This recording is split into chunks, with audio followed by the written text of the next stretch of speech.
if you're to ask any audience that I've been in front of, any leader that I've spoken to, are you coachable? Everybody instinctively is going to say yes. Sure. And I would define that and say, well, wait a second, let me define, here's what coachable means. Yeah. I think it's a very simple definition, just like I could share a definition of culture, kind of nebulous terms that I think are a whole lot simpler to define than people sometimes make them. Being coachable is really about two things.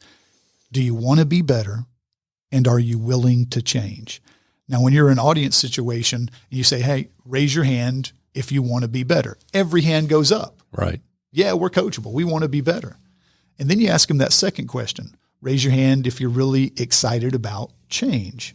I bet you it's not as enthusiastic then. There's fewer hands. And I think that's the case when we're dealing with people, whether it's in our mirror or on our teams. Sure. It's that idea of change that we deal with because we want to be better, but oftentimes we want to be better on our terms and our way.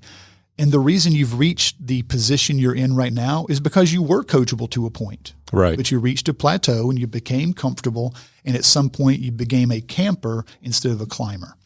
And so what can you do to help yourself first and help those on your team through those quality questions to really begin to identify the gap between where they're at and where they want to be, and to establish some of the humility that allows them to be less of a full cup and be somebody that others can pour into?